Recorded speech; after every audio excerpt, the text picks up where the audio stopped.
Yo, yo, yo, welcome to another episode of the McHale Madness podcast. I'm Saul Bookman. That's Corey Williams, 1994 Final Four participant. Corey, how was your holiday? And we'll start there. 2025, best holiday ever. Oh, We spent the least amount of money on gifts in the past 15 years. I was really proud of the budget we put out there. You know, a lot of people who thought I loved them realized that, not so much. You know what I'm saying? We was real cheap. We was real McScrooge with the budget.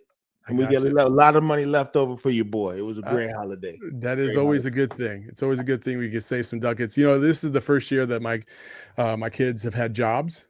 Oh, so you're off the hook. That was kind of nice. Well, not all of them, just all but one. You know, Sean's still, you know, doing the student athlete thing, but all the other kids have got like part-time jobs or full-time jobs. And I didn't have to shell out as much money to them to go buy gifts as I once did in the past. So that was kind of nice. Hugs are free. Hugs are free. It's like I passed go. I collected $200, man. It's kind of dope. So listen, man, the Arizona Wildcats it feels like they kind of passed go and collected $200 to some degree, because it looks like they're starting to get back on track and become the Arizona that we've come to know and love. And 3 games, it has kind of proven that, okay, the first 2 were against, you know, lightweight competition. Then you finally got a Power 4 win, Corey, against the TCU Horned Frogs. Listen, they didn't have Frankie Collins. They were a little shorthanded in that regard. One of their best 3-point shooters was also not playing. But regardless, TCU put up a good fight. Arizona weathered storm after storm and was able to pretty much dominate that game from start to finish. The way Arizona won that game was what was impressive about it. You can take Frankie Collins completely out of the mix. The manner in which Arizona won that game, when you look at the way the ball was moving around, if you look at what players were doing on the court, in terms of activity, 28 assists. That's all you need to know. 28 opportunities where guys were looking for each other, cutting to the basket, getting alley-oops, getting dunks, the steals, the defensive intensity was there. That was by far the best game they have played, not because they won the game, but because it wasn't Jaden Bradley versus everybody. It was such a team win. A lot of people are going to look at Caleb Love's shooting performance and be like, oh, he was the reason. But I mean, realistically, what was it, a 9-point win? Yeah. You know, 30 points is great, but it wasn't a blowout win because of Caleb's shooting. It was literally a team win. I thought it was a great effort. Absolutely was. Listen, the 28 assists right there by itself. You know, at one point, I think Arizona had 17 assists on like 19 made baskets. Like, it doesn't get much better than that in terms of just ball movement.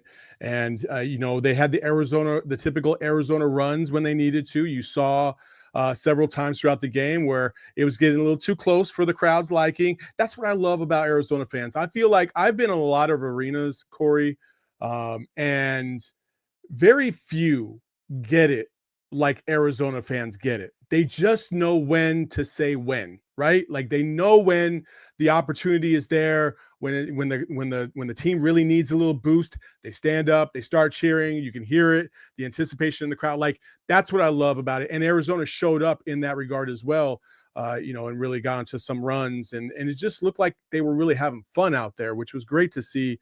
You want to see that going. Speaking of having fun, Caleb Love, folks, man, it has been nice to see my man bounce back, and he bounced back in such a way that I feel like he's on the cusp of making this a consistent effort, which is great.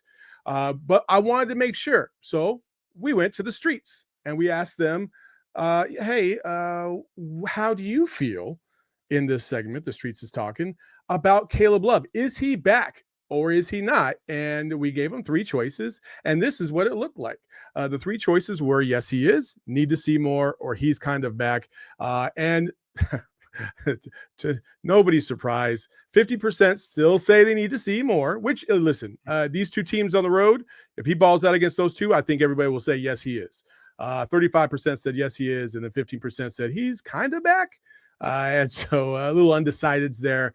I'm kind of more of the ilk that I like what I've been seeing from Caleb Love. I feel like what he's doing is it's transferable to other games moving forward, hopefully. Well, I worked the game. I was there. The way Caleb was scoring, a couple of times they simply lost him, which I don't know how on earth you lose a shooter like Caleb Love, but he was able to get free and get wide open looks. So a couple of those opportunities were he was very fortunate. A lot of his opportunities he created, there were many back cuts, layups, and ones to get things going. And the thing you got to remember about a shooter, in the mind of a shooter, and I'm going to say but I'm very old, we don't really think about, oh, I'm scoring threes or I'm scoring twos. We think either I'm hitting or I'm not. So when you get a couple of layups, you're like, man, I'm hitting. So it doesn't really matter where the third, fourth, or fifth shot comes from, because in our mind, hey, it's my night. I'm hitting. I got 2 layups. I got an and one. I got a floater. That next 3, it isn't even a 3 to us. It's just the 4th shot of an already hot night. So when he got into seeing the ball go through the hoop, instantly he relaxed on his 3-point shooting attempts, and you could see the difference. He was in his zone. He was in rhythm. TCU played some zone every once in a while. He got a couple of looks that way. There were some transition buckets he got. I mean, he scored those 30 or 33 or however many he had, 33. He scored them in such a variety of ways. People will get hung up on the 3-point shooting, but the 3-point shooting was a byproduct of him being active. He scored all kinds of ways, and that made the difference. Yeah, I mean, just to start off the game, he took it straight to the basket, and he did it with ease, and that's the thing that I just always want to pump the brakes when people are like, "Oh, we need to get rid of Caleb Love," or why is he playing? He should be benched and blah blah blah blah blah. I'm like, because when you watch him in person and you see how easy it can be for him versus everybody else who's trying to get their buckets, it's a marked improvement from everybody else, right? He has that skill and that ability and that talent. It's just whether or not he's able to finish the job most times. And he has struggled the first 9 games. How much has he struggled in those first 9 games versus these last 3? Well, folks, here it is. The first 9 games, he averaged a little over 13. He shot just 24.6% from 3-point range, a little below 37% from the field, and a 1.3 free throw attempt average per game. 1.3. I don't care who you are. If you're not getting to the line at least 2+ times a game as a guard, I mean, hang it up. And it just completely almost doubled itself in these last 3 games. 26.6 points per game, shooting almost 40% from 3, shooting almost 60% from the field, and he's averaging 5.6 free throw attempts per game. There's the difference. That's the difference between being aggressive and just being passive. And I feel like he has been very much more aggressive in these last 3 games. He has more free throw attempts in these last 3 games than he had the entire first 9 combined, which is just remarkable. So it tells me that something has switched a little bit in terms of his approach. The ball's going through the hoop, which makes you feel a little bit better. But like you said, Corey, his aggressiveness is a byproduct of what the teams are allowing him to do and what he's able to take advantage of. Well, there's 2 things, and one of these things I learned later in my career as I was playing as a professional. And playing as a professional, it was on me to score 25, 30 points every night. I was the American. I was paid a lot more money than everybody else, so they didn't really care how I did it. I had to do it. Otherwise, you get fired and you get put on a plane and you get sent home. Very similar pressure to what Caleb Love goes through as the man for Arizona. And what I noticed is in those prior games, he was trying to beat the defense. He was trying to beat the defensive looks he was getting. The last 3 games, he's been reacting to the defense. And when you react to the defense, you're still a hooper. You're still a scorer. But now I'm going to take the curl and the finger roll. Now I'm going to take the roll and hit the big man for the easy dunk.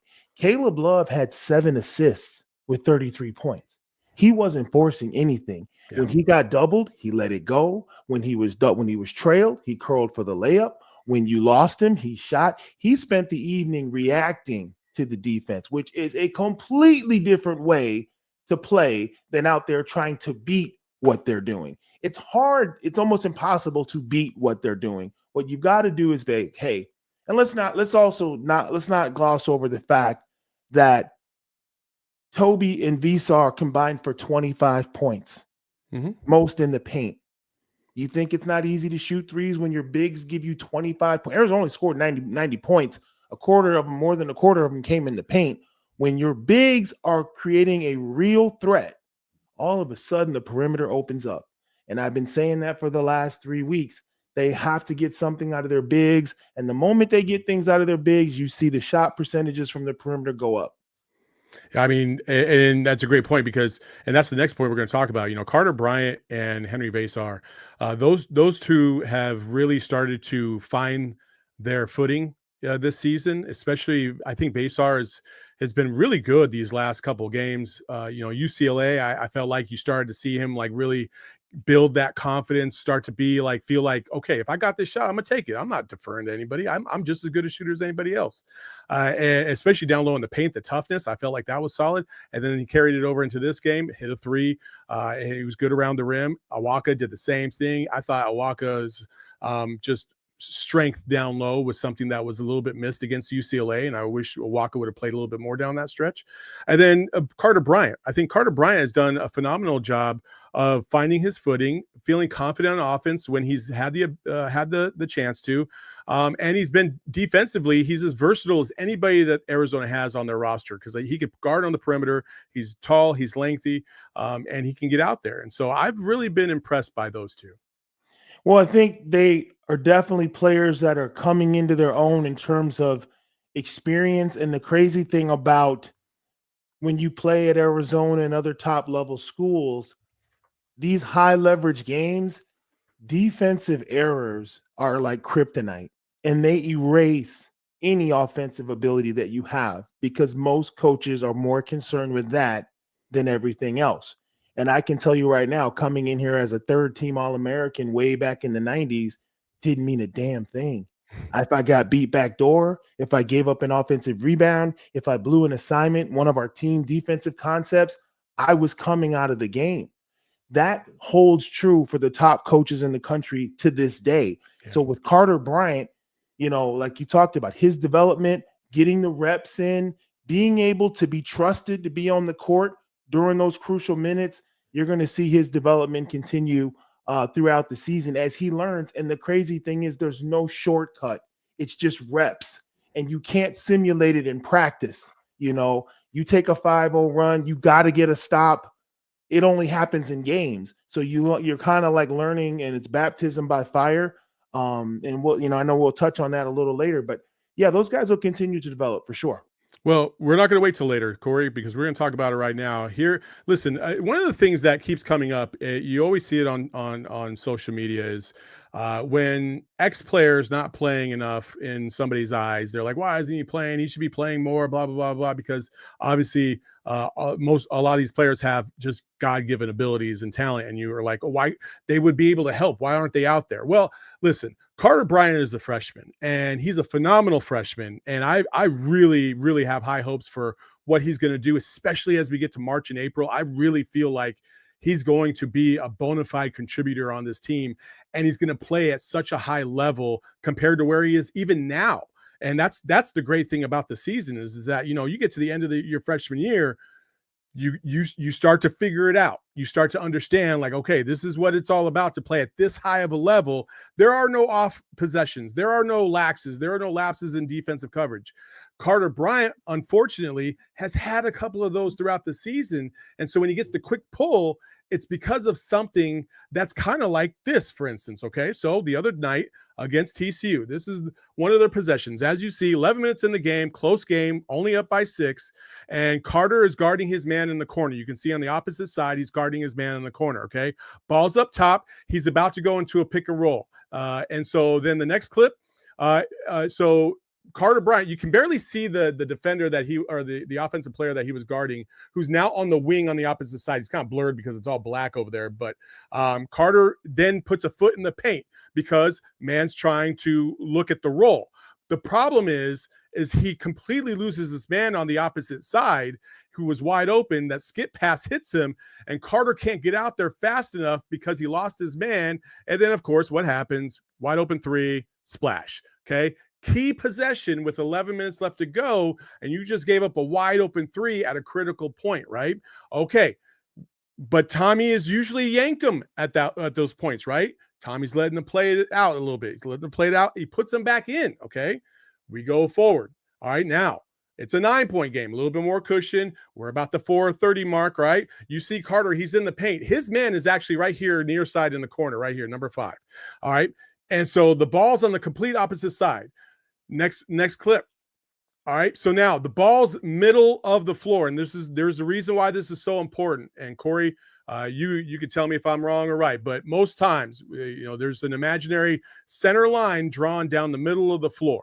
And you're always taught that if you're in the paint, once that ball crosses that imaginary center line, you have to be one pass away from your man. And you kind of keep creeping closer as it goes. But as you see, number 5 is wide open in the corner, okay? Pass goes, now he's one pass away. Carter's still in the paint, okay? This man that looks like he's about to lay a screen doesn't even lay a screen, barely even touches him. It's not even an intentional screen. He really was just rolling, okay?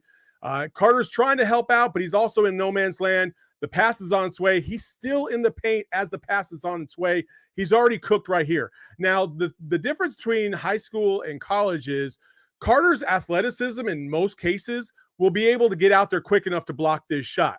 But the problem is you see Carter's right there he almost gets to him, but the shot is released. It's on its way. And of course, what happens? Splash. Now it's a 6-point game with just over 4 minutes left to go. These are the lapses that you got to be careful about when you're a freshman playing at such a high level, because dudes will murder you on the perimeter. And for all those Arizona fans that were sitting there talking about, oh my God, Tommy's defense is terrible, they're always giving up the 3. This is the kind of stuff that we have seen repeatedly from different players, not just Carter Bryant, that they have to clean up. And they're getting better about cleaning it up. But last game against TCU, they still had 5, 6, 7 possessions where they gave up wide open threes unnecessarily because they just kind of got caught slipping a little bit. So these are the things that I feel like will improve, especially for Carter Bryant as you move forward. Well, you're 100% right. And these are the things that Tommy Lloyd is never going to come into a press conference and say, because he's a real coach. He's a classy coach. He's not going to come in to a press conference and talk X's and O's and throw a kid under the bus. Yeah. The reality on that last play, KJ Lewis was coming out of a double team or a trap. Carter was kind of waiting on him because they got to defend inside out. And when I've been in that spot, when your help is slow, then that means you're slow to the release. But either way, that's an internal thing that those guys talk about during the timeouts. But the other point is, you could have stopped it on the very first frame of that very first bucket. Carter Bryant was dead in the water. He was standing straight up. He didn't have his inside foot up. He wasn't in a defensive stance. He didn't even have sight on man-u ball, which is something day one Coach O used to put in. And real quick, Corey, that's the thing that I did notice in the video. If we could have played the video, all you have to do is watch his head. Man is moving over here freely. He's not checking back and forth. Go ahead. Sorry. No, you're making a great point. And so really what we're talking about is, how long does it take a college coach to erase the trash that is AAU basketball in your brain and replace it with high-level thinking? Guys, there's 5 of us. You have a specific job. If one of us doesn't do their job, we all suffer. Most kids don't play basketball like that till they get to college. You've got to erase 4 years of 4 or 5 games a day, these crazy tournaments, no structure, no defensive responsibilities or penalties for not playing defense. And this is how the freshmen come to you. And there's nothing, it's not just Carter Bryant, it's every freshman in the country. You can go to these tournaments and it's like pickup. There's no structure in AAU because the kids don't want to play structure, and half the people involved in AAU don't even know structure, but that's a whole nother podcast. My point is, when you want to win a Big 12 championship, when you have a talented kid, you got to put him out there, and he's going to make mistakes. And it's the coach's job to do risk versus reward. Carter Bryant gets a breakaway dunk. Carter Bryant bangs a 3. Carter Bryant falls asleep on a 3. What am I getting? How long can I keep him out there? I've been in his shoes. I've had to build coaches' confidence that I'm not going to make defensive errors over a lot of minutes. So I know what it's like, and it's a fascinating thing to watch. I know he'll get there. I know his teammates have confidence in him. Nobody's mad at him because they know this is the first time he's ever played college basketball. This is the most difficult basketball has ever been for him in his entire life. People are just as big and as strong and as fast as him, and some of them even know more than he does. So he's low man on the totem pole, despite being probably one of the most athletic, gifted players on the court. That doesn't even matter. If it's a tight game and we're on the road, can I have my super athletic freshman out there knowing he could possibly fall asleep and make a mistake that might cost us a bucket? That is why they pay Tommy Lloyd the big bucks. And that is why the casual fan doesn't exactly understand, well, he should be playing more. Believe me, the coaches would all love to play everybody 30 minutes. It's just not possible. Tommy's job is to put the right combination and find the right recipe to get the dub. That's it. And if it ain't you that day, then you still on the team and we all win together. If you get 16 minutes or you get 35, did we win? Because if we won, shut the hell up. But I understand both sides of it. I thought you did a great job breaking that down. Thank you. Appreciate it. Listen, and if Carter or Carter's family is ever out there and you're sitting there like, who the hell is this guy talking? I'm not talking trash first. Second, just so you know, my first experience was not even at the D1 level. It was junior college. And a guy by the name of Will Porter, Tucson legend, Sal Point High. If you don't know, you better go look at the record books, because the dude was one of the best three-point shooters to this day I've ever seen in my life. I had to guard him. I think I lost him probably about 7 or 8 times, just being, sloppy with my defensive work. And this kid just absolutely murdered me. We were playing at Northland Pioneer, and I swear to this day I can hear the basket just net. He didn't even hit rim. Like, every single shot was just pure. And I was like, man, screw you, Will Porter. So don't feel bad. It happens. You learn, you move on, you get better. And then you talked about promise, right? Corey, you talked about, development with Carter Bryant. And we're going to talk about development in terms of one particular player coming up right after this break. Well, folks, listen, I don't know if you guys love spying on your exes, but here in about 40 minutes, you can spy on one of your exes, which is Kylan Boswell is playing at Oregon, folks. And you could use Bet365 to take the Oregon money line, because Oregon is not losing to Illinois at home. Wow. That's a lot of bitterness and hate in an advertisement. No. I'm not. Listen, I all the best to Kylan Boswell, but Illinois ain't going into Oregon and beating Oregon in Oregon. They're just not. I think it's a 4.5 point spread. The Bet365 app. You should download the Bet365 app. It is fantastic. Do you love to take advantage of great gaming? This is the place you need to go. Every day we power up the odds on hundreds of bets to give you a chance to win more with over 10,000 boosts a day. So you log on, you're going to see some boosts. Sometimes it's your favorite team. Sometimes PHNX actually has our own prop bets up there, so you can take advantage of those. I know Bo and Johnny on the Cardinal show, they've done that multiple times. Maybe we should get one. I don't know. We'll see. We'll see if I don't know if Corey's allowed to, but I can, and I might put something out there so you guys can take advantage of it. Just make sure you are 20, or make sure you download the Bet365 app and use promo code PHNX365 when you sign up and place a bet of $5 or more to get $150 in bonus bets and boosts. Again, find out why, whatever the moment, it's never ordinary at Bet365. You must be 21 and over and physically located in Arizona. If you or someone you know has a gambling problem and wants help, call 1-800-NEXT-STEP. Text NEXT STEP to 53342 or visit https://problemgambling.az.gov. And folks, I'm not going to mention the team, but you all know who lost to Texas yesterday. But it was a rabid crowd over at Gila River Resorts and Casinos at Wild Horse Pass. And if you didn't get to go, man, you missed out. But none of us really missed out because we're not that team, right? Heartbreaker. I ain't gonna lie. If that was our team, I'd be in shit. Man, I'm gonna say something that might cost us some viewers, bro. Oh boy.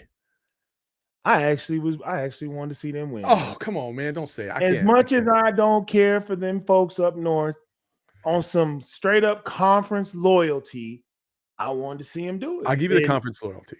Huh? And it happens for me at the tournament because I cover Pac-12. I do Pac-12 games. Everybody knows where I'm from. But doggone it, when March Madness kicks, if you were in the Pac-12, I was rooting for you to go as far as you possibly could. Almost as hard as I was rooting for our guys. That's just it was a weird feeling. I couldn't shut it off, and it was a hell of a game. It was, and hey, they had a great year. If they pulled it off, there would be no SEC teams in the Final Four, which, listen, that SEC bias is real. And Oh yeah, it for would have sure, been nice to see Texas out. And for then, sure, man, what a for sure. foursome that would have been. That would have been crazy. Anyway, go to Gila Resorts and Casinos. They have all the great gaming options out there. They have 5-star dining. They have all the dinner options you want. It's a great casino, wild horse pass. You do you at Gila River Resorts and Casinos. Visit playathila.com for more details. All right. So, Corey, we talked about development. All right. And something significant happened yesterday that really registered in the social media world. And that is Bryce James, son of LeBron James, committing to the University of Arizona. As you can see right here, a bunch of, obviously Instagram.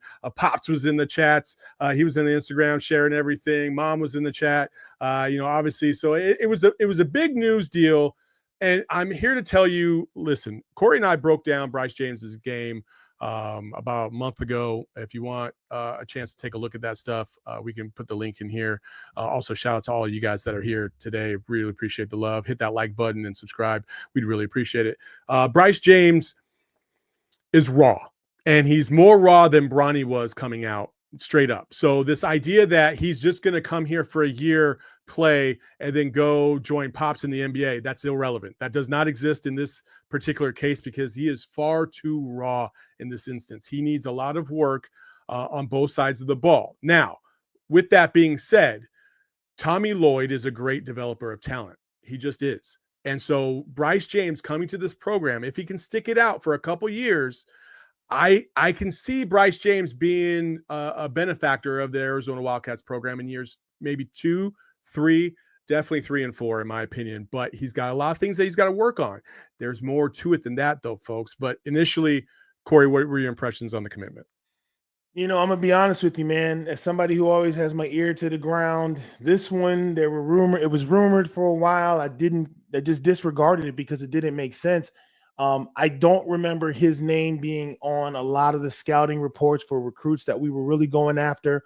I don't necessarily know until he took his visit here and the little photo shoot. I don't really remember Arizona being talked about as a destination for him. And then, when you and I broke down his game and the likelihood of him being an Arizona Wildcat, I was more than skeptical on the situation. So when the news broke, I'm kind of like, 2 + 2 is 5. Like, hold on, something's not adding up. That's not right. I don't get it. But then you start to think about it, and I've talked to some people close to the program and some other people. And when you think about it in the context of development, when you think about it in terms of you no longer get walk-ons. You get 15 scholarship players, and that's it. So the walk-on experience position is gone forever. Your guys, your 12th, 13th, 14th, and 15th guys can be developmental players. There's a lot more to this that I'm probably not going to get into, but I think having him and being active in that recruiting world and active in that portal world, having to deal with those entities that are out there now, thanks to NIL and agents being involved, it is a get for Arizona. You can't deny that it's a get. If you look at it through the lens of he's going to be a developmental player, and this is the era we're in. A lot more eyeballs on the A in terms of star power. And to be honest with you, that's the new environment we're living in. So is Bryce going to be an impact player in next year's Big 12 play? Probably not. Can he grow by leaps and bounds and become a player? Absolutely. Does his resume fit the kind of person or kind of player that Arizona aggressively recruits? Once again, I think some people would say probably not.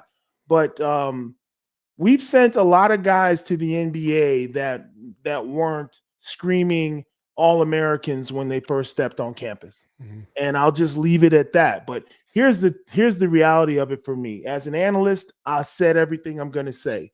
Now, as an alum, hey, once you put that jersey on, bro, you part of the family, and I'm going to be rooting for him every step of the way, totally in support, want to see him become a player. And it's a great get for Arizona in that regard. So I'm just like everybody else. I'm curious to see. I'm excited, and I think it's going to help us out. Hey, listen, it's not a secret out there that one of the main reasons why this is so important is also because of the relationship with LeBron James and Clutch. That's just what it is. It's been out there. Everybody's been talking about it. Arizona basketball does not have a strong relationship with Clutch. This helps that, right? That's a big time thing. Clutch has Caleb Love in the fold, okay? They have T-Mac. They have Noah Fafita in the fold, okay? Those are the reps. And that's not coming from anywhere else. That's literally me speaking to Clutch reps myself in trying to harbor deals with some of these players, right? KJ Lewis, Clutch guy, right? Like, so they want to get into that fold with some of these guys because guess what? Koa Pete, Clutch guy. Burries, Clutch guy. Like, there's the top 15, 20, 30 players in the country. Most of those guys are going to be either Clutch or there's Wasserman, and then there's a couple other agencies that are really big time in terms of that. So you are now in the game, and you have one of the biggest advocates of that particular agency. His son is playing for you. You know what I mean? Like, that's a great get. And I just got to say this, man. Listen, I'm an MJ guy, okay? So I'm not a big LeBron guy as much as anybody else, right? I know Corey's an MJ guy. He's a Chicago guy. Of course he is, right? But y'all got to, not y'all, but some people just got to stop with the LeBron hate. Oh, I don't want the circus to come to town and blah, blah, blah. Do you realize the circus comes to town in the NBA and the NBA only because you didn't hear a single thing about LeBron interfering with anything at USC at all? He went, supported his son, watched the games, bounced. That's it. And you got to respect that because he's a dad. He gets that right to be able to watch your kids grow up. And I'm sorry, but privilege is a real thing. If you got the strings to pull to get your son to get drafted by your team that you're playing on right now, you would probably do it too. So that's not the case here, though. The case here is completely different. It's not the same as Bronny. He's not trying to angle to get his kid in the NBA in year one. That's not going to happen. I think there's a reality to this that both sides know that this is going to be some work. This is going to be a project. And I'm here for it because, listen, not only does the name of the kid come along, but listen, the exposure, you think, as many people have said, you think we're going to get some 8, 9 o'clock ESPN Plus games anymore? Not with Bryce James on the clock. No, we're going to get those 7 p.m. primetime tip-offs. So that's what it is. Corey knows. Corey works for ESPN. Tell me I'm wrong, Corey. Everybody say bye because that's the last time Corey's doing any Arizona games because he's going to move over to the West Coast Conference now. No, don't give away what we can sell. So you telling everything, you telling everybody everything. I know it's my Mikhail Madness, but you going a little too far, man. Giving up a free game. I love it. No, I mean, hopefully people keep coming here for the real. I mean, we're going to keep basketball as real as possible. We're going to say some things that people don't understand. We're going to say some things that people don't like, but we're going to say some things. And what you just said is 100% spot on. I mean, it is what it is. Me personally, it's a lot of pressure. I mean, I can't imagine the pressure of being LeBron James' son, whether it's Bronny or Bryce. I can't imagine, hell, I remember when Jordan's son was trying to find a college and, his career petered out in Illinois. I mean, people were like, oh, you're Michael Jordan's son. And it was like, well, it is what it is. But it's a different day. And with social media and all the eyeballs and the way things are going, and it's definitely a different atmosphere. So we all are going to just stay tuned. I'm excited. I'm excited about it.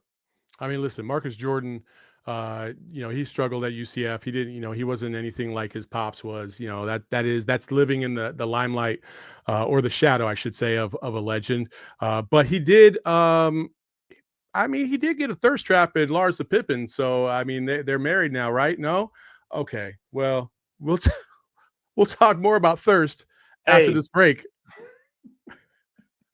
Speaking of thirst, America's thirst trap is Circle K. 79 cents.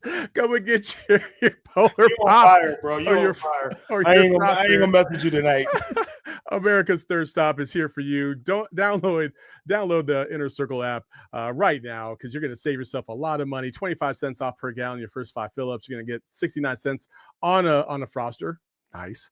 And they're going to hook you up with 5 free drinks as well, plus all the hookups in terms of the beverages, the snacks. They have it all. You can't miss it. Circle K is the place to go to fill up your gas, fill up your tank, fill up your energy, fill up your belly with a little snack as you hit the road to go wherever it is, even if it's in the morning on your way to work. Doesn't matter. They got great coffee over there. Also, Burrito Express in some of those locations, like the one right here by my house. It's pretty dope. Check it out. So Circle K, they're getting bigger, they're getting better, they're getting fancier. It's fantastic. It's a place for you to go. So check them out by downloading the Inner Circle app, by joining the Inner Circle app for free by downloading the Circle K app today. Terms and conditions apply. And at participating locations, visit circlek.com for details. And as you're driving over there, maybe you're driving an F-150 or maybe a Ford Bronco Sport, or any one of a fantastic selection of Ford options over at the greatest car dealership in the state. That is Sanderson Ford. Sanderson Ford is here for you. They're out on the west side, but folks, I'm telling you, it's worth the drive. Even coming up from Tucson, they're going to take care of you. They got a diner. They got a 65-acre facility. They got every car you could possibly imagine, and they got their own hooked up side part where you can hook up your vehicle just by picking and choosing and like this kind of accessories deal. It's pretty dope. Like you can get souped up tires, you can get what they call mud flaps, you can get all the bells and whistles. Sanderson Ford will take care of you, and Sanderson Ford is where to go if you want to save some money as well, because right now you can get a new 2024 F-150 with 3.9% APR financing for 66 months, plus up to $4,000 cash back. Similar savings on over 900 new and pre-owned vehicles on the lot. Sanderson Ford is the place to go to get yourself hooked up for the new year. Get yourself a nice new whip at Sanderson Ford. All right, enough with thirst traps, because this is whatever the opposite of a thirst trap is. That's what we're about to head into right now as Arizona Wildcats go on the road to face two dogs in Cincinnati and West Virginia, both on the road. Both are going to be challenging in different respects, but hey, listen, this is a great opportunity for Arizona to really, I feel like if they can pull off these 2 wins, mojo's back. Here we go. I think, but it's not going to be pretty. It's not going to be easy. Both of these teams are solid from top to bottom. Let's start with the ball up top in Cincinnati, because that's the first game starting on Saturday. Jaden Bradley will go up against the best name in college basketball, Jizzle James. Up top, Jizzle James. I could say that. I could say that name all day long. Then you got Skillings, Lukosius. Lukosius is their best all-around shooter. He's one of their most dominant three-point shooters, but he is kind of faded of late. These last 4 or 5 games, he just hasn't been the same kind of player, because at the beginning of the season, he was torching everybody. Then you got Damian Mitchell, who is a fantastic leaper, good around the basket, tough. They're all tough. And then Bandago is the rim runner. He is the alley-oop specialist. He is the guy that you absolutely have to block out if you have any chance to win this game, because he will get putbacks. He will outjump everybody we have on our team because he's just that athletic. He's that talented. He's that good. And defensively, he's a shot blocking menace. So Cincinnati from top to bottom, very good. Corey, what do you know about Cincinnati? Well, Skillings Jr. is a monster. He's 6'6", 210. Just came back from injury. Yep. Off the dribble, slasher. He's their energy guy. If I had to equate him, he's their KJ Lewis. I mean, and give me a second. Shout out KJ Lewis, because he turned in a monster game against TCU. He played 31 minutes. He was 50% from the floor. He only took 6 shots. He had 8 assists. The facilitation was fantastic. He was passing. And see, this is the thing that people sometimes don't get. When you have a team that has 28 assists, usually you're going from good to great, which means you're going from a good shot to a great shot, which means I'm open, but you're really open. He passed up 7 or 8 easy shot attempts to get somebody else a better look. The Arizona team that played TCU can come back off the road with 2 wins. The way they were moving the ball, the way they were playing relaxed, creating for each other. And you also got to figure this. KJ Lewis gave up the first 7 or 8 minutes of the game to Del Orso. He gave up his starting spot, so he only played 31 minutes. It could have very easily been 38. So when I look at this matchup, Jizzle concerns me because he's a little quick guy, much like Jaden, in the lane, layups, getting downhill. Arizona has to protect the paint. Bad things happen when Cincinnati attacks the rim. They can shoot the ball once they get a paint touch. They are going to try to beat you in the one-on-one. So get off the plane with your defensive hat on, ready to move your feet, take guys on your chest, keep them out of the lane, because if they get in the habit of turning the corner in their home gym, it will be drop step dunks, lob dunks, wide open threes, crowd noise, and a WTF moment for Arizona. But if they play the way they played against TCU, they'll be right there in the final minutes with a chance to steal that win for sure. Yeah, I think from an athleticism standpoint, especially a risk assessment, they are far less reserved. They will try to jump over you. They straight up, like, they are athletic as hell. If somebody throws a lob, for instance, and there's a body in front of them, they're still going to try and jump over it to catch it and catch a body. Like, that's the type of dudes that these guys are. Now, I say that, but they're not the most fast-paced type of team. They're very moderate when it comes to that. They're kind of middle of the road in terms of tempo, kind of like Arizona. They're both kind of Arizona doesn't push the ball tremendously anymore, especially because teams just know that you got to get back against Arizona, otherwise they're going to try and run you out the gym. So both teams kind of solid in that regard. They like tempo is a big thing. Arizona plays at just a slightly faster tempo, but nothing crazy. And Cincinnati likes to beat you with their defense. That's what it feels like Cincinnati's always been known, especially since the Bob Huggins days back in the 90s. Like, they've always been about defense, right? Defense. They are one of the top 10 teams from the analytics standpoint in defensive efficiency. I think they're like 15th at shots around the rim in terms of shooting percentage, like 50%. And then they hold opponents to shooting less than 27% from three. Like, they are a really good defensive team. You better bring it against them. And that's where the ball movement comes in, Corey.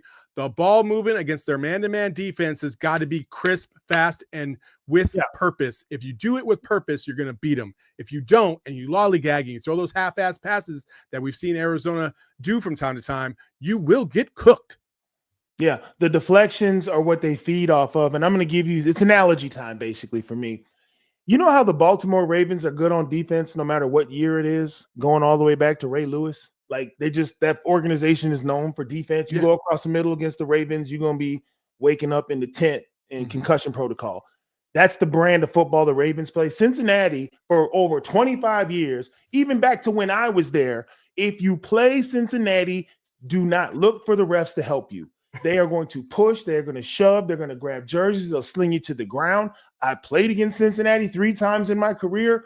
They were all wars. I even played, one of my teammates in overseas was a guy who played for Cincinnati named Bobby Brennan. And I asked him, I said, what's wrong with y'all? He's like, he said, that's how Coach Hug makes us play. He said, we kill each other every day in practice. We can't wait to play somebody else. And it kind of reminded me of how the mentality we had at Arizona. But here's what I'll say. My second analogy, and then I'll leave it alone. This is UCLA as a home game. Yeah. That's what it is. Same exact type of game. Arizona fought hard and got up 13 at a neutral site against a gritty, physical, defensive team like UCLA. They can do the same thing against Cincinnati. But if people want to know what kind of game this is going to be, newsflash, Arizona's already played West Virginia, and they've already played UCLA. These two games are going to be the UCLA game, but not on a neutral site in their home gym. So what does that mean? You can't take runs. You can't take a 10-0 run. You can't take back-to-back highlight plays that get the crowd noise going. And that's going to be the true test. The Arizona defense, and like you said, ball security. Do not create live ball turnovers. Arizona is more than talented enough to go in and pull out wins in both of these gyms, but they're going to have to avoid letting the crowd get into it, and they're going to have to make sure that they come out. They don't have to have 28 assists, but have 20. You know what I mean? 20 assists. Let the ball do the work. And the bigs that dropped in 25 against TCU, yeah, we're going to need another 25. I don't care who it comes from, Townsend. It can come from Visar. It can come from I don't care. The three of y'all, if it's 8 points each, I don't care how you do it. but we can't leave the guards on an island and expect them to score 90 points on the road, because no decent team is going to allow that to happen. And Caleb, just be Caleb. Just keep hooping, No hero ball, just play. I think KJ and Jaden both had a lot more left in the tank at the end of the TCU game. Mm-hmm. They played great, but neither one of them was out there trying to really get buckets. They were just out there trying to get the W. They can add 5 or 6 points each to their totals. The bigs have to step it up. But, man, you're right, Saul. Turnovers will tell the tale on the road. One key player that I'm looking forward to in this game on Saturday, but I'll tell it to you after this break. All right, folks, listen, Corey was talking about playing in their house, and listen, these road games in the Big 12 are no joke. All right. But what is the joke is if you don't have your own house. So get your own house. If you don't have a house, go get one, right? But you need the right person to help you go get that, right? And that's where the Carol Royce team comes in. Carol Royce is probably one of the best real estate agents out here in the game. She's killing it out here. Her and her team will absolutely take care of you. They have all the deals. They know exactly where you can find a good home. And it's hard because if you've never been on a home search, you think, oh, I'll just look on Zillow and I'll just find the house and I'll just no. They know things that are coming on the market before they come on the market. That's how good they are, right? They have a team of experts all the way around. So if you are in the market for a house, and right now, listen, as the New Year's roll around, the rates are kind of dropping down now a little bit. So if you're looking at refinance and all that stuff, this is probably a good time to start looking at that. And if you want to get yourself a nice little crib, then do so. If you're considering selling your home in 2025, or if you're going to buy, the name to trust is Carol Royce, your home sold guaranteed realty. Have questions, call today or visit Carol online at carolroyceteam.com. That's carolreese.com, or you can call 480-776-5231. And I don't have any shade. I kind of threw a little shade at Colin Boswell earlier, and I apologize, Colin, if you watch this. That was not my intent. But you took a stray is what they call, but you don't have to take a stray because Shady Rays has got the day. So go to Shady Rays, get yourself hooked up with some fantastic eyewear. They have eyewear that crosses the whole gamut. Fantastic. Corey, I'm gonna hook you up. I said I was gonna hook you up last time with Brandon Bills. All right. Shady Rays. Shady Rays. They got these cool Green Wolf glasses too, by the way, for you golfers out there. It helps accentuate where the ball is on the course, especially if you're struggling like I do, where you kind of hit that little duck and now you can't find your ball. It'll make it a little easier. Also, the vision clarity is fantastic, second to none. Get yourself a pair of Shady Rays, and you can save yourself a lot of money. So use promo code PHNX and save yourself up to 20% off on Shady Rays right now, and that's fantastic. So go to shadyrays.com and rep the glasses that were rated 5 stars by over 300,000 people exclusively for our listeners. Shady Rays is giving out their best deal. I said 20%. I meant to say 35%. 35%. I mean, that's damn near 50.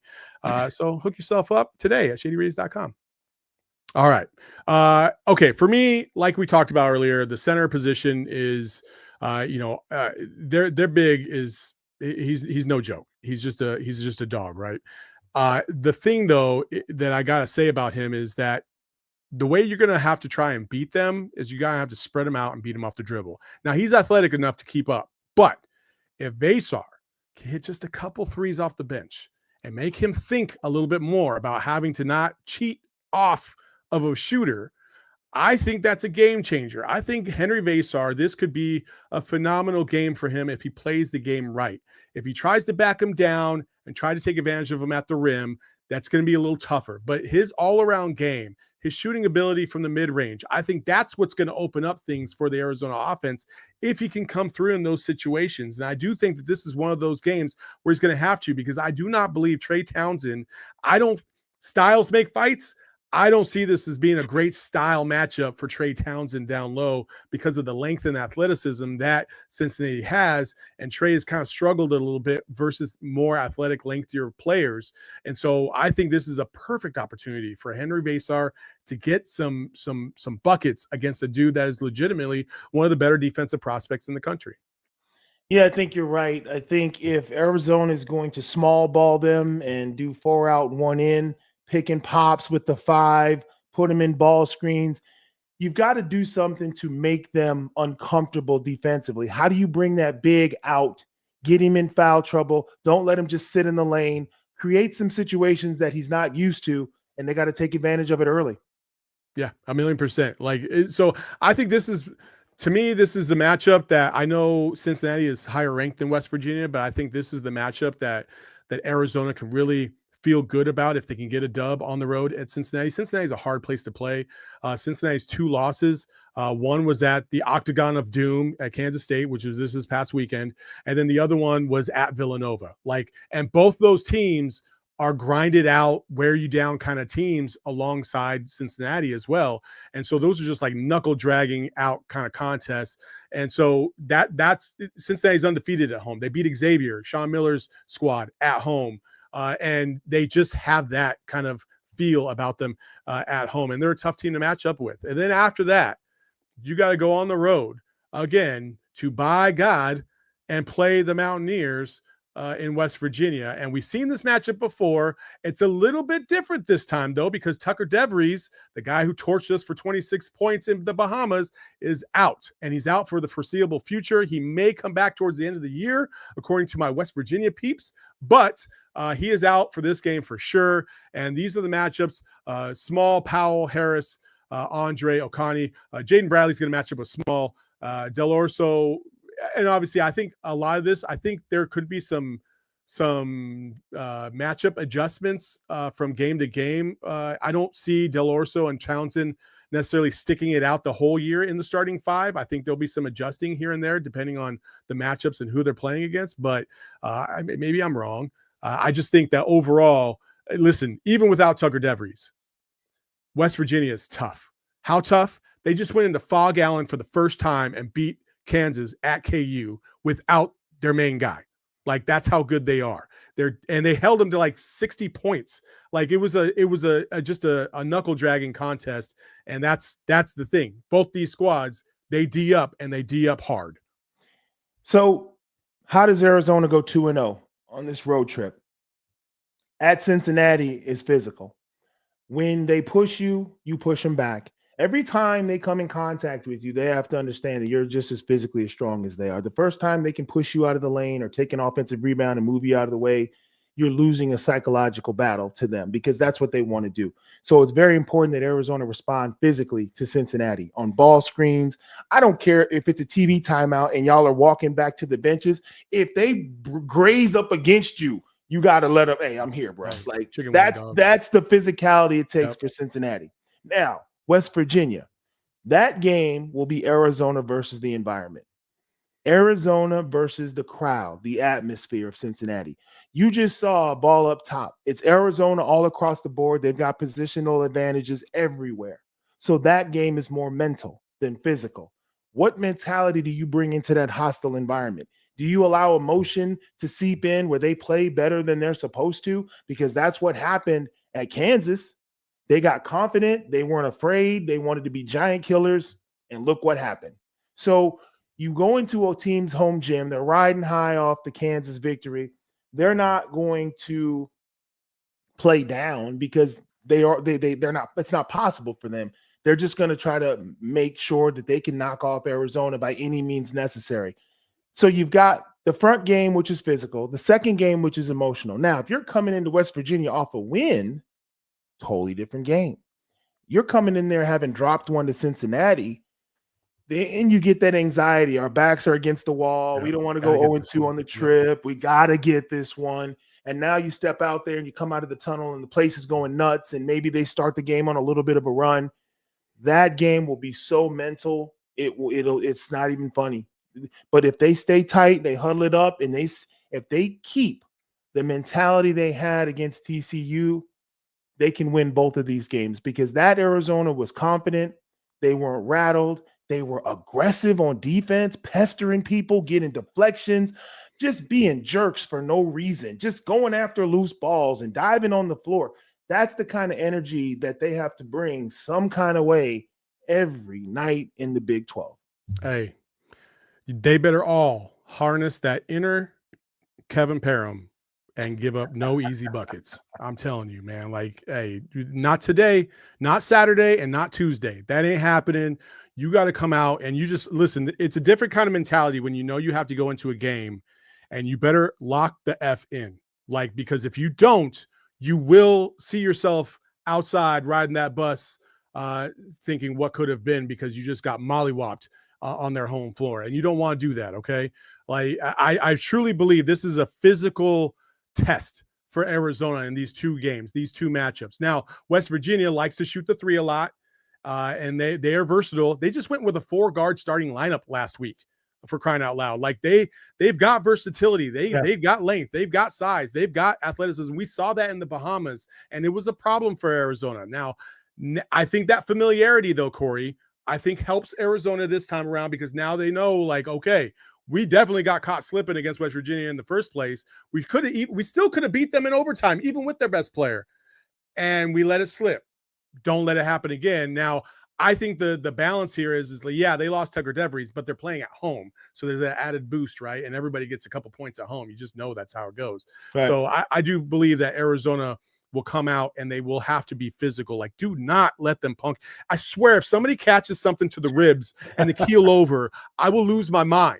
Like, no, man up and deal with it, and then go to the locker room like everybody else. I'm going to say it like this, man. And for the kid, if there's any kids listening, please put me on mute for the next 10 seconds. Parents, look, there's nothing wrong with being a bully. I mean, you have to be a bully sometimes. I remember going out against guys who were not as talented as us, and they thought the only way we have a chance is if we bully these guys, if we cheap shot them, if we're physical, get them rattled. And then you're playing with guys that's like, yo, we're talented bullies, bro. We're all Americans, but we're also dogs. Like, that stuff don't work on us.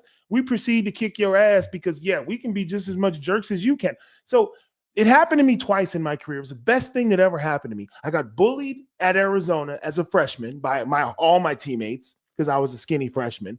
And then I got bullied my rookie year playing overseas in Belgium by all the grown men. And how I responded to that was to say, man, I need to combine this talent with a little bit of jerk. And now I'm invincible. That's all. There's nothing wrong with being a bully on the court. So for the kids that are listening, you can bully people on the court, not in real life. Don't be a jerk at school. If you're watching this on Roku or Samsung or any of those fantastic platforms other than YouTube, make sure you follow the rest of the show over at gophnx.com. But for those of you who are still sticking around, here we go. I agree with you, Corey. Like, you got to be a bully. You got to just listen, dog them out. Like, enforce your will against them before they try to enforce it on you. Like, and that starts from the absolute jump. Okay. None of this fancy stuff. None of this like, okay, we're going to finesse that. No, there is no finessing in these two games. Like, you just got to punch them in the mouth, take what's yours, and then go home with 2 dubs. That's exactly what Arizona basketball should be all about. You know the rule that we normally had? Whoever complains to the refs first is going to lose. The first team that start complaining to the refs always loses. It never, because the refs are like, yo, don't put us in this. That's their attitude. Like, there's 3 of us. We're here to uphold the rules of the game. Don't come over here putting us on the spot, crying about every little thing. And now you've got this antagonistic relationship with the refs. So it just gets worse. Not only are you getting bullied, the refs are like, yo, stop trying to put us in this. We're not here to defend you or protect you. We're here to call travels and fouls and block shots and things like that's what we're here to do. So the thinking is, okay, if it's going to be a loose whistle and you're going to let guys push and shove, hell, that's great. We love that. I played with dudes who loved that. Reggie Gary, career steals leader, there, he loved a messy game. He couldn't wait to get away with all that cheap stuff. So, you know, when you got guys like that on your team that love to set screens and knock people down and hit people in the kidneys with elbows and all that stuff. Shout out Ben Davis. I mean, that's it. That was right up our alley. Like, oh, you gonna let Ben elbow people? Oh, y'all not gonna win today. Because Joseph Blair, he's the nice guy now. If you go back 30 he was a years, psycho back in the day, for sure. On, man. Yeah. Like the stuff we used to say and do. If we found out early it was going to be that kind of game, then we're like, oh, okay, we don't really got to rely on talent. We can just bully people today because the refs are going to let us do it. So be on the lookout. Like you said, every opportunity they come in contact with those guys, don't back down, stay in your huddle, stay focused, no hero ball, just keep doing what they've been doing. Thug life. Yeah. Sometimes you got to thug your way to a win. I mean, you got to, and like I said, it's going to be the UCLA game all over again. Yeah. Maybe twice back-to-back games. Who knows? So listen, before we do go, I have a couple of shout outs. First, thank you all so much for joining us today on this show. This was fantastic. June Thomas, Mama Kev is back there. Appreciate you. Hans, Mark Solera, AZ Cats G with the super chat. Bear down, Saul and Corey. Good seeing you guys. Appreciate your $2 super chat. Sean, the whole crew's out here. We really appreciate it. Sheila Chavez out in my neck of the woods. Really appreciate you joining the pod for the first time. Thank you. I hope you enjoy it. And of course, we're all Wildcats here and we really love it. Edgar Ortiz also in here. So appreciate you all. I also wanted to give a shout out to Caleb Love. Folks, listen, Caleb Love did something really cool. And this is the stuff that people don't see after games, right? These two kids by the name of Tyson and by the name of Landon, big fans. They drove up from Sierra Vista. Their parents have season tickets, and Caleb took some time after the game to walk over to him. And not only did he walk over to him, Kev, he gave him his copper shoes. He gave them each one, and he signed them both. So Tyson and Landon, I'm sure, are going to be Wildcats forever, and this is a cherished memory for the rest of their lives. Again, like the one thing about these players, and just about every athlete I've met that has been an Arizona athlete, and most athletes in general, whether they be professional or even in college, they've just been such good people, and they understand their value to the community. They understand what they mean, especially at the University of Arizona, how much basketball means to us. Like, and to see a player understand like what this small thing, he's probably got thousands of shoes at the crib. He gave these kids his shoe. We've seen other athletes do it and people just lose their minds about it. That was just a nice touch by Caleb. I really appreciate that. No, it's great to see, guys who get it and take every opportunity to connect with real people because like you and I know, eventually one day the ball will stop bouncing, and those connections, the impact that you've had, those are the things you look back on. And those are the things that you realize were more important than whatever the final score was of that game or the wins and losses, the friendships and connections that you make as a young man. And then it's also great to see a young person with that kind of perspective. He knows who he is to these young people, and he takes the time to impact young people. And I think they've got a team full of guys like Caleb, but definitely shout out. That's a class move right there. Absolutely. A friend of the program used to see this person on the Sun show quite a bit in terms of Snapchat or super chats. Be Calm, See Clearly says, Caleb Love is babe. Don't tell Booker I said that. Be Calm, I really appreciate the PG version of that because we've seen some of your other super chats in the past and they were not so PG. So appreciate you keeping it family friendly. We appreciate you for joining us today on the Mikhail Madness podcast. As always, you can follow my guy Corey Williams at College Corey. You can follow me at Saul_Bookman, and you can follow my guy Kevin Thomas, who we got to give a shout out to, is now the new host of PHNX Wildcats as of last Thursday. Him and Damon Farrell have been doing a great job for the last couple of days. So if you haven't had an opportunity to check that out, you should. Listen, I think all these people in this space that are providing information, who provide content on a day-to-day basis, they all deserve love. They all listen. We could all win together. What do they say? The sun don't shine forever, but as long as we're here, we might as well shine together. I don't like to bring up a Diddy reference, but maybe it feels a little slimy, but it's here. So innocent until proven guilty. Stop, Corey. That dude is so damn. That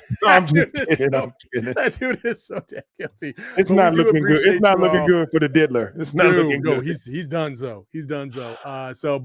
But we do appreciate you all so much. So until next time, make sure you subscribe to the Mikhail Madness podcast. We really appreciate the downloads. If you don't like to watch the shows, you can listen to us on any of your podcast platforms. Give us a 5-star review, please, and leave a review. That would help us out a lot. We just really do appreciate it. Until next time, hopefully we got a 2-0 record. We'll be back next Wednesday at 7 p.m. Until then, bear down. Peace. We all silly like the mayor.